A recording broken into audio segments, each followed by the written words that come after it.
오늘도 계속해서 야고보서의 말씀을 묵상을 하겠습니다. 우리가 몇 주 동안 하나님의 지혜로 사는 자는 어떻게 사는지 이 말씀을 드렸습니다. 지난주까지 4가지 말씀드렸는데 조금 복습을 해보면은, 첫째는 하나님의 지혜로 사는 자는 하나님께 복종하며 산다. 순복하며 산다. 이 세상은 하나님께 복종하지 않아요. 하나님께 순복하지 않습니다. 그러나 여기 야고보서 4장 7절에 보면은 너희는 하나님께 순복하라 그랬습니다. 이 순복하다는 것은 하나님의 질서 아래로 들어가는 거예요. 그 뜻이 그렇습니다. 하나님의 질서 아래로 들어간다. 이 세상이 왜 이렇게 혼란스럽고 어려우냐 하면은 하나님의 질서를 벗어나서 그래요. 그러나 하나님의 지혜로 사는 자들은 하나님의 질서, 하나님의 법을 알기 때문에 그 법 아래로 들어가서 순종하며 살게 된다. 이게 첫 번째고요. 두 번째는 우리가 하나님의 지혜로 사는 사람은 하나님 앞에서 겸손하게 산다 그랬죠. 마귀는 교만한 자를 두려워하지 않습니다. 교만한 자는 자기의 밥이에요.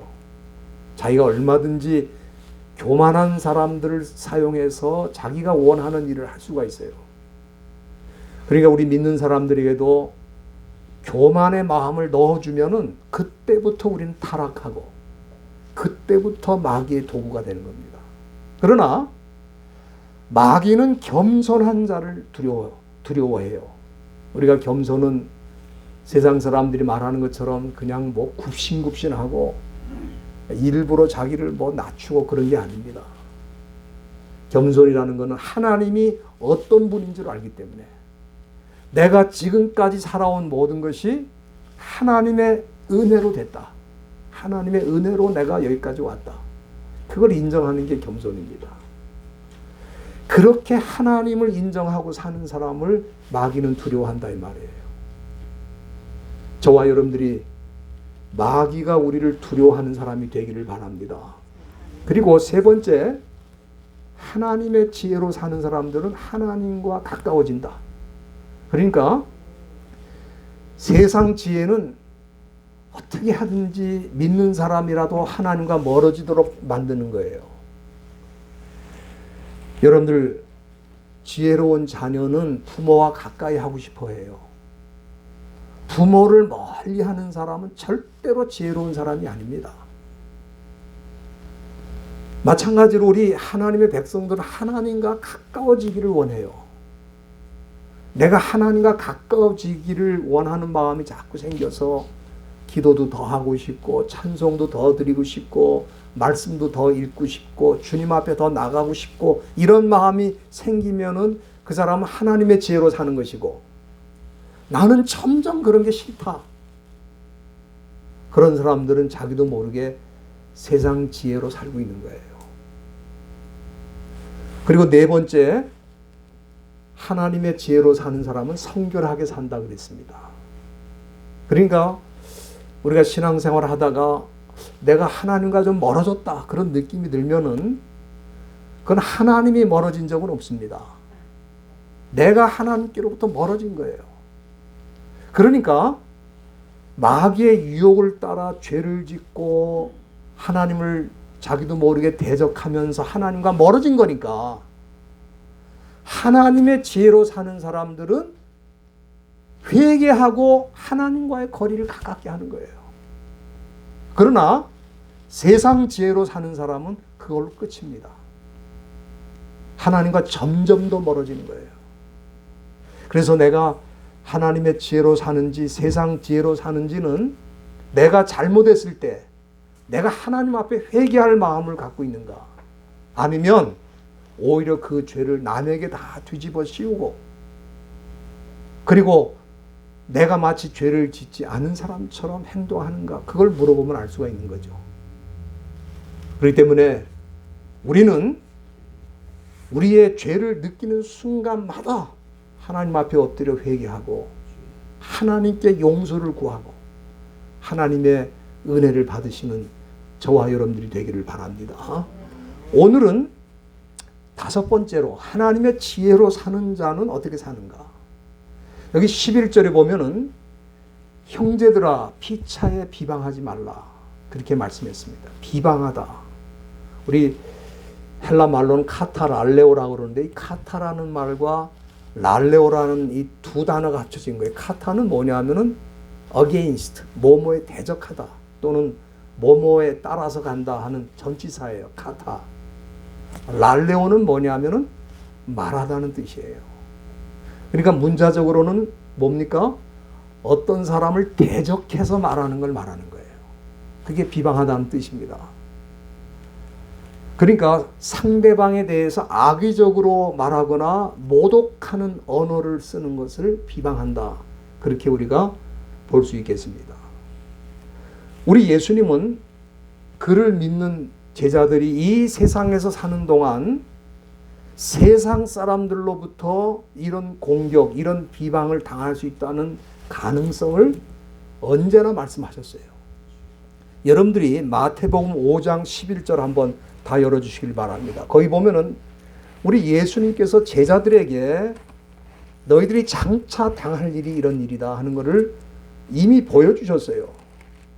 5장 11절 한번 다 열어주시길 바랍니다. 마태복음 5장 11절. 산상수훈 가운데 팔복의 말씀의 결론 부분에서 우리 예수님 뭐라고 그러셨냐면은 나를 인하여 너희를 욕하고 핍박하고 거짓으로 너희를 거스려 모든 악한 말을 할 때에는 너희에게 복이 있다. 그러니까 이 말씀은 우리 믿는 사람들이 예수님 때문에 세상이 우리를 욕하고 핍박하고 거짓으로 악한 말을 하고 이런 일을 당할 수 있다는 거예요.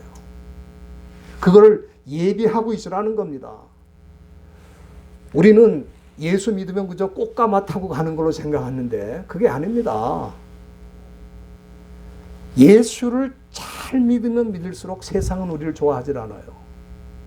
그거 참 희한하죠.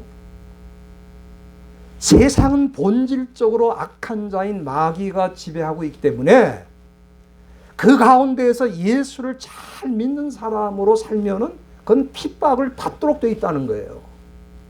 그러니까 핍박을 피하기 위해서 예수 믿는다는 것은 예수님의 말씀이 아닙니다. 예수님의 말씀은 예수를 제대로 믿으면 핍박을 당하고 세상으로부터 악한 말을 들을 수밖에 없다. 그렇게 말씀하셨어요. 그러나 그런 경우에도 낙심하고 좌절하지 말고 기뻐하고 즐거워하라는 겁니다. 왜? 하늘에서 너희의 상이 크다는 거예요.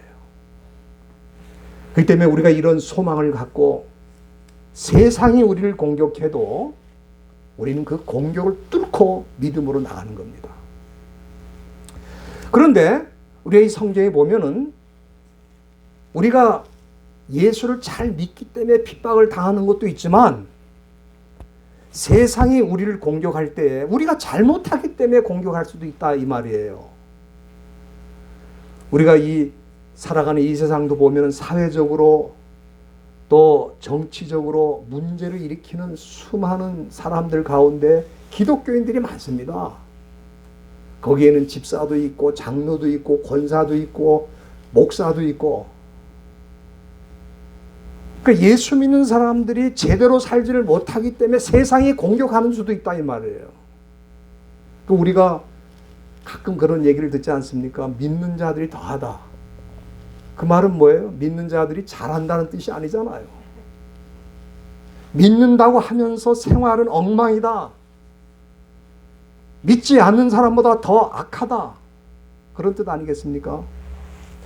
사도 베드로도 베드로전서 2장 12절에 무슨 말씀을 했냐면은 이방인들이 너희를 악행한다고 비방할 때가 있다 그랬어요. 우리가 그렇게 안 했는데 비방하는 건 할 수 없지만 정말 우리가 악행을 하기 때문에 비방을 하는 일도 많다는 거예요. 그렇기 때문에 사도 베드로는 베드로전서 2장 12절에 너희가 이방인 중에서 선한 행실을 하라고 그랬습니다. 왜? 선한 행실을 하면 권고하시는 날에 하나님께 영광을 돌리게 된다. 이 권고한다는 이 말은 우리 하나님께서 다시 오신다는 뜻입니다. 문자적으로. 권고한다는 말이 조금 번역이 모호하게 돼 있죠. 다시 말하면 하나님께서 심판하는 날을 뜻하는 거예요. 믿는 사람들이 선행을 해도 세상은 인정하지 않을 때가 많습니다. 그러나 그들도 하나님 앞에 서게 되면은 인정하지 않을 수 없다, 그런 뜻이죠. 그래서 혹시 믿는 자들이 선행을 해도 세상이 비방을 하고 공격하면 그걸 우리가 마음에 신경을 쓰면 안 돼요. 그들도 하나님 앞에 서게 되면 그들이 잘못했다는 걸 인정할 수밖에 없다는 걸 우리가 생각하고, 세상 사람들이 아무리 칭찬에 인색하고 우리를 공격해도 우리는 선행을 하는 이유가 뭡니까? 세상 사람들에게 칭찬을 받기 위해서 선행을 하는 건 아닙니다. 사실은 우리가 선한 일을 하는 것은 하나님 앞에 서기 위해서 하는 것뿐이고, 혹시라도 우리의 선행을 보고 누군가 감동을 받고 변화를 받고 주님께 돌아온다면은 그건 감사한 일이다. 그런 생각으로 선행을 하는 거지, 내가 선행을 한 가지 하면 세상은 반드시 나를 칭찬하고 인정하고 그걸 기대하는 건 아니다, 이 말이에요. 그러니까 세상 사람들은 믿는 사람들을 무조건 악행을 하는 사람으로 비방할 수도 있고, 심지어 우리가 선행을 하더라도 비방할 수도 있어요. 오늘 우리가 읽고 있는 이 야고보서 본문의 말씀은 그런 비방이 아닙니다. 이거는 무슨 비방이냐 하면은 예수 믿는 사람들이 모였다고 하는 공동체 안에서 믿는 사람끼리 서로 비방하는 것을 하지 말라는 그런 말씀입니다. 여러분, 이거 얼마나 비참한 일이에요. 세상에서도 믿는 사람들이 때로 공격을 당하고 또 핍박을 당하는데, 교회 와서도 서로 위로하고 격려하는 게 아니고 서로 비방하고 공격한다면은 이거 얼마나 비참한 일이냐, 이 말이에요. 당시 초대교회 성도들은 당연히 세상에 나가면 많은 핍박을 받았어요. 믿는 거 하나 때문에 핍박을 당했어요. 그러나 교회에 들어오면 위로를 받고 교회 안에서는 용기를 얻게 되고 낙심했다가도 회복이 되는 그런 은혜가 있어야 되는데, 이미 초대교회 안에도 믿는 사람들끼리 서로 비방하고 공격하는 일이 있었다, 그런 얘기입니다. 그런데 왜 교회 안에서 그런 일이 생겼느냐? 여기 11절 중간에 보면 그랬습니다. 형제를 판단하는 자는 곧 율법을 비방하고 율법을 판단하는 것이라, 그렇게 말씀했는데, 이 율법은 뭐냐면은 하나님이 주신 말씀을 뜻하는 거죠. 하나님이 우리에게 주신 이 말씀을 판단하는 사람이 있다, 이 말이에요. 여러분들, 우리는 하나님의 말씀을 받으면 그걸 판단하는 사람들이 아닙니다. 저와 여러분들은 말씀을 받으면 그것을 순종하는 사람이지, 하나님의 말씀이 뭐가 문제가 있는지, 뭐가 잘못되는지를 판단하고 그리고 문제를 드러내는 역할을 하는 사람이 아니에요.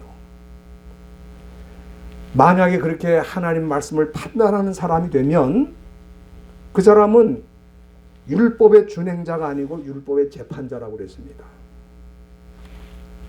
여러분들, 세상은 말씀을 잘 모르니까 말씀을 자기 마음대로 판단하고 비방하고 공격할 수 있죠. 그러나 우리 믿는 사람들은 그런 사람이 아니라 이 말이에요. 우리는 말씀이 주어지면 순종하는 사람이에요. 근데 그 당시 교회 안에 어떤 사람들이 있었냐 하면 말씀을 판단하는 것뿐만 아니라 그 말씀을 가지고 다른 사람들을 또 공격하는 사람이 있었다, 이 말이에요.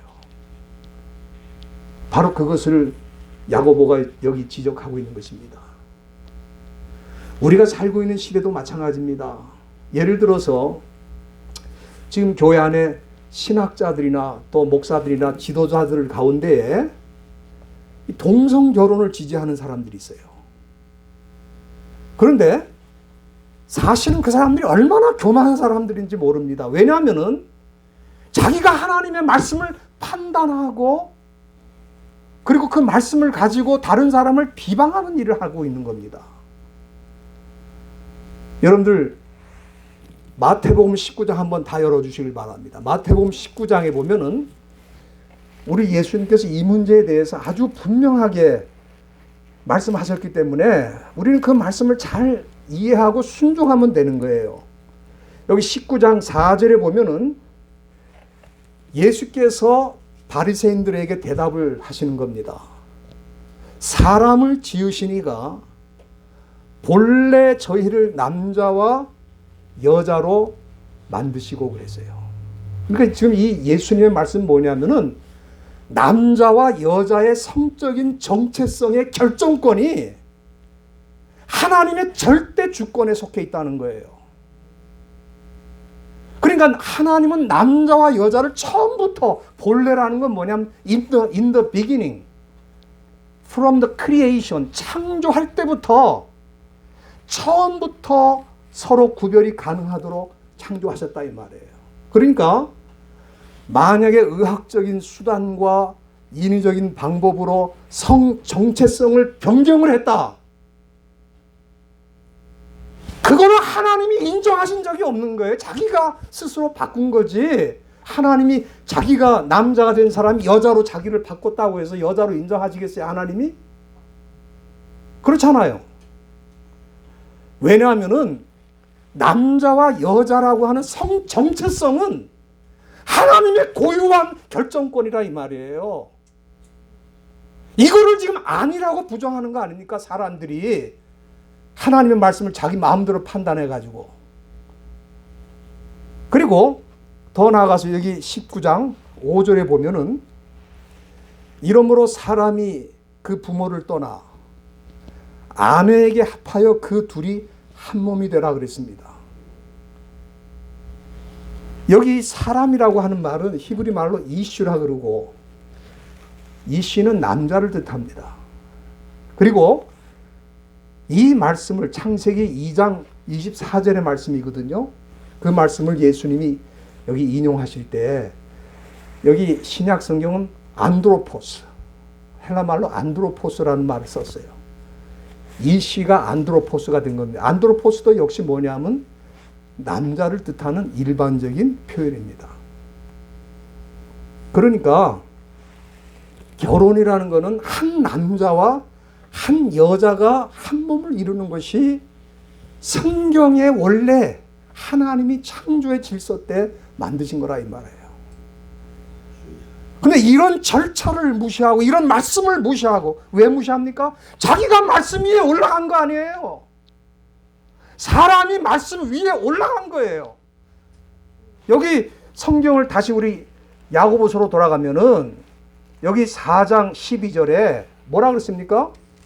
입법자와 재판자는 오직 하나라고 그랬잖아요. 하나가 누굽니까? 하나님이시란 말이에요. 그러니까 입법자라는 건 말씀을 주신 분도 하나님이고 그 주신 말씀을 가지고 재판, 잘했는지 못했는지를 판단하는 분도 하나님이라 이 말이에요. 입법자와 오직 하나님 한 분이라 이 말이에요. 이거 대단히 중요한 말씀입니다.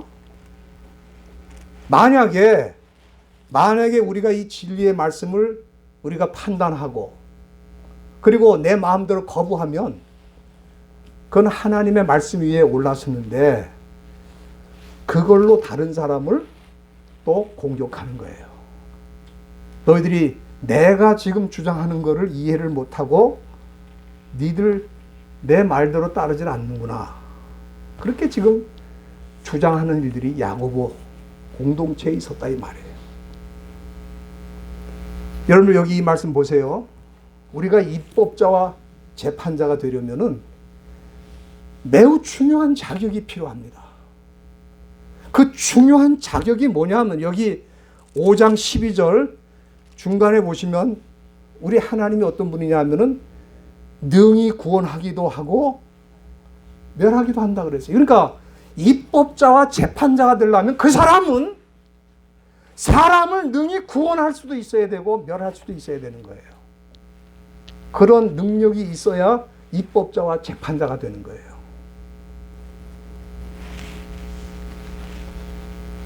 제가 참 제일 좋아하는 말씀 중에 시편 146편 3절 말씀이 있습니다. 한번 우리 다 같이 보시겠습니다. 거기 보면은 사람이 입법자와 재판자가 될 수 없다는 거예요.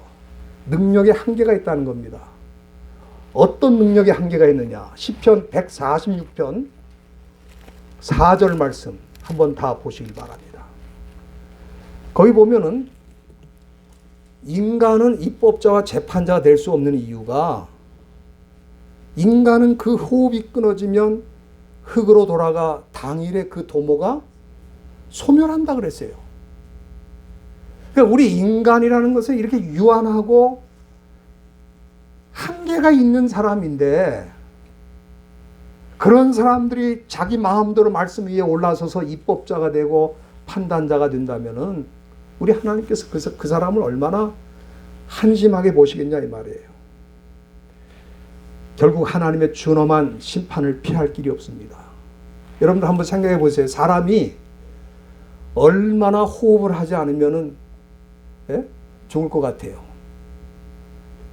제가 기록을 좀 살펴보니까 사람이 숨을 쉬지 않고 제일 오래 버틴 사람이 있어요. 그 사람이 톰 시에스타라고 하는 독일 함부르크 사람인데 이 사람이 세계 월드 레코드 세계 기록 보유자입니다.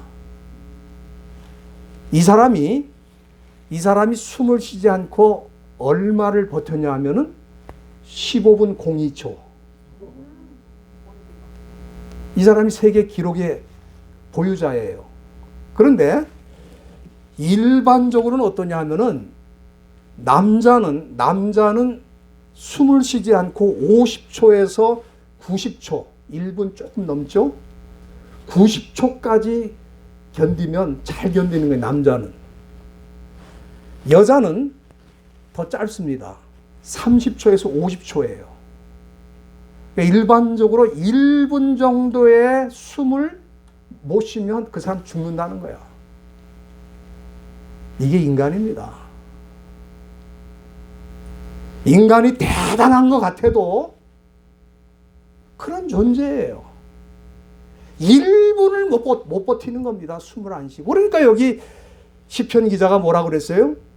호흡이 끊어지면 흙으로 돌아간다 그랬어요. 흙으로 돌아간다.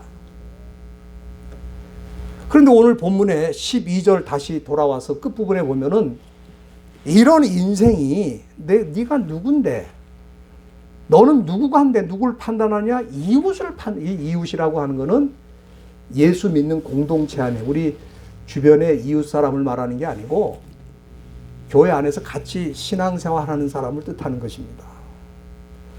그런 사람을 네가 말씀 위에 올라서서 어떻게 판단하려고 하느냐 그런 얘기입니다. 대단히 중요한 교훈입니다. 입법자와 재판자는 오직 한 분이라 이 말이에요. 그러니까 이 말씀은 말씀을 주신 것을 우리는 순종하게 돼 있는 거지. 그 하나님의 말씀을 가지고 내 인간적 생각으로 재단을 하고 판단하는 능력을 우리는 받은 적이 없다 이 말이에요. 받은 적이 없다. 저는 세상 지혜로 살면 왜 위험하냐 하면은 세상 지혜는 자기가 지식이 늘면 늘수록 그 지혜를 가지고 자꾸 판단하려고 그래요. 그러면 세상 지식을 자기가 볼 때 그거는 안 되겠다.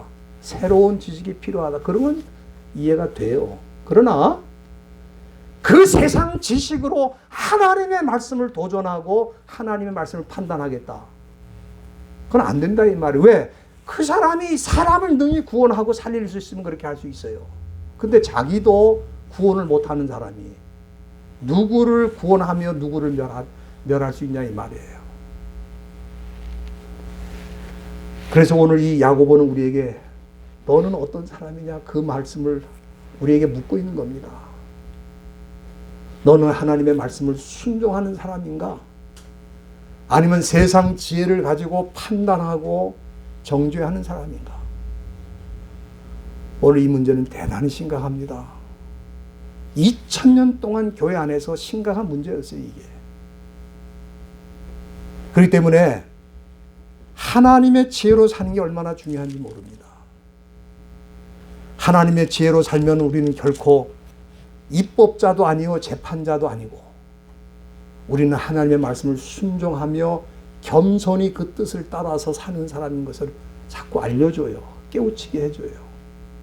그래서 하나님과 더 가까워지고 하나님의 말씀을 더 사랑하게 되고 하나님의 말씀을 더 붙들게 되고 그렇게 되는데 그렇지 않으면은 우리는 하나님의 말씀 위에까지 올라간다 이 말이에요.